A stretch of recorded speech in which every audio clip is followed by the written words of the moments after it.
Recent developments between India and Pakistan. There have been recent developments. Pakistan has begun deploying artillery guns near the Rajasthan border. A major question arises here. When warfare eventually breaks out, who will the U.S. support, India or Pakistan? That is a big question. As you can see in this article from the Economic Times, Pakistan is building up its military along India's international border. Simultaneously, they are engaging in blind firing across the line of control, LOC, every night. In addition, they are increasing military presence along borders shared with Punjab, Rajasthan, and Gujarat. The howitzers and artillery guns you see here have started being deployed, and they've also begun military exercises involving both the Pakistani Army and Air Force. One of the drills is called Exercise Hammer Strike, which is being conducted on a large scale. Even Asim Munir was seen there, confirming he's still in the country and hasn't fled. Images show him seated, standing on a tank, and many artillery guns are visible in the background.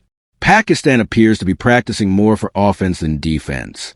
It seems they believe they can gain some territory through attack if war breaks out. They even release a poorly shot video of the exercise, showcasing chairs and speeches, a fighter jet flyover, and Chinese-made artillery guns. Specifically the SA-15 artillery guns provided by China, now being positioned on the front lines. Pakistan clearly believes artillery will play a critical role. These deployments have been showcased near the international border, particularly near Jammu. This location is just a few kilometers from the actual border. Indian media reports that Pakistan is deploying these units not just in Jammu and Punjab, but all the way down to the long border shared with Rajasthan. Why is Pakistan doing this? Pure panic. Recently, Shehbaz Sharif sought help from the U.S. to mediate with India.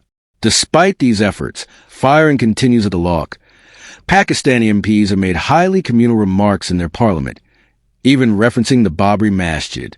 However, when they expected a sympathetic ear from the U.S., they were disappointed. Donald Trump openly declared that anyone supporting terrorism would face consequences. That's a significant statement. Furthermore, the U.S. stated they support India's right to defend itself, language that diplomatically means standing with India. The U.S. has used similar wording in support of Israel in past conflicts with Hamas or Iran. Given the context, Trump most likely reviewed intelligence showing how terrorists killed civilians in India after identifying their religion. Trump's foreign policy has always been zero tolerance toward radical terrorism, not just politically, but morally. At this point, the U.S. is clearly standing with India. From Pakistan's side, it appears they anticipate a significant Indian operation in Pakistan-occupied Kashmir, possibly historic. To counterbalance this, they may provoke conflict at the international border. However, attempting to invade Indian territory would be a massive blunder. The Indian military is vastly superior, and any incursion would lead to devastating losses for Pakistan. Most likely, if India takes any significant action in Pakistan may try to harass or annoy India at the border using artillery. Also, Pakistan's Air Force is currently conducting 3 major simultaneous drills: Fezabad or Laukari Momin and Zarbi-Adari. They're using F-16s, J-10s, and JF-7s. The J-10s are outdated and can be easily shot down. From both an Indian and neutral perspective, India's defenses are very robust. Any move by Pakistan along the international border would come at a high cost. Frustration over airspace ban. One frustrating point: Pakistan bans airspace for India, and India reciprocated. We assumed this would impact Pakistan's flights to Australia and Southeast Asia. But now reports show that Pakistan's aviation industry is so dead, like its economy, that it hasn't even felt the effect. On the other hand, India's active economy will incur an extra $600 million cost due to this airspace ban, as we use that corridor for flights to Europe, the Middle East, etc. It's frustrating to see that Pakistan's dead aviation sector is unaffected, while we bear the brunt. Upcoming big developments. Expect major developments soon. If any credible updates come in, overnight or in the morning, I'll provide updated videos. Career Insight. Best paying jobs in India.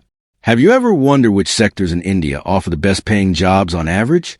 I'm not talking about one-off cases where someone gets a crore rupee package. On average, the top-paying sector right now is banking and financial services, or BFSI. Whether you're a final-year student, fresh graduate, or working professional, you can build a career in this sector. As a retail banking manager, wealth manager, financial advisor, relationship manager, or investment analyst. To help you enter this field, Career 247 is offering a course on retail banking and wealth management. It covers banking fundamentals, retail banking products, financial advisory, and job readiness skills. If you perform well and attend properly, Career 247 aims to provide at least 2 job interviews at the end of the course. Career paths include top retail banks like Axis, PNB, SBI, HDFC, and wealth management firms like Motilal Oswal and Franklin Templeton. As India's GDP grows, so will this sector.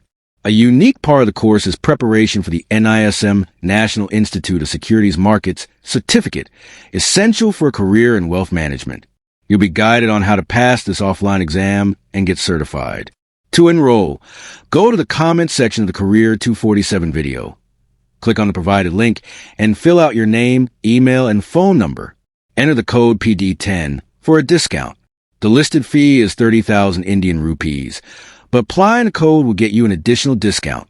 After enrolling, the Career 247 team will contact you to answer your questions regarding class timings, syllabus, etc.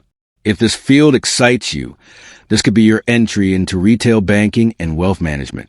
Thank you for listening. As I always say, may the gods watch over you.